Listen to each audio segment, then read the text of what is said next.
অলিম্পিক্সের উদ্বোধনী অনুষ্ঠানের মতো ব্যতিক্রম হয়ে থাকলো এর সমাপ্তি অনুষ্ঠানও। ৭০,০০০ দর্শকের মাঝে স্ট্যান্ড দেখিয়ে সবার মন জয় করলেন হলিউড সুপারস্টার টম ক্রুজ।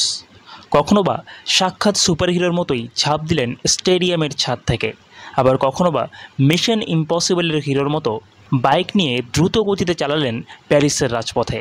এবারে অলিম্পিক্স শুরু হয়েছিল সেইন নদীতে নৌবহরে প্রদর্শনীর মাধ্যমে, আর এর সমাপ্তি অনুষ্ঠান হলো ফ্রান্সের সবথেকে বড় স্টেডিয়াম স্তাদ দ্য ফ্রান্সে।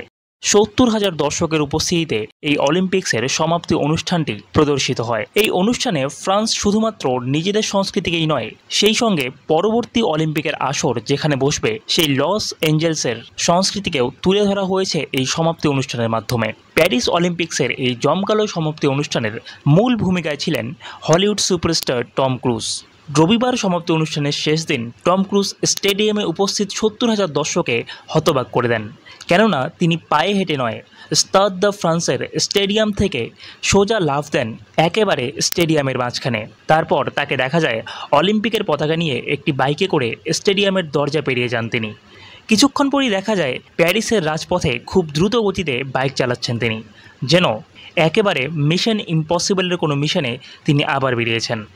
আর তারপর ভিডিও ফুটেজে দেখা যায় তিনি বিমানে চড়ে প্যারাশুটের মাধ্যমে লাফ দিয়ে একেবারে পৌঁছে গেছেন লস এঞ্জেলসে, যেখানে পরবর্তী অলিম্পিকের আসর বসবে। এই অলিম্পিক্সের সমাপ্তি অনুষ্ঠানে টম ক্রুজ ছাড়াও বিভিন্ন নামী তারকারা পারফর্ম করেছেন। ভারতের হয়ে এই অনুষ্ঠানে পতাকা বহন করেছেন অলিম্পিক্স শুটিংয়ে 2টি পদকজয়ী মনু ভাকর এবং ব্রোঞ্জ বিজয়ী ভারতের হকি দলের ক্যাপ্টেন পিয়ার শ্রীজেশ। গোটা অলিম্পিক জুড়ে নিজের দেশকে যে সম্মানের আসনে তারা নিয়ে গেছেন, আজ তারই পুরস্কার পেলেন তারা।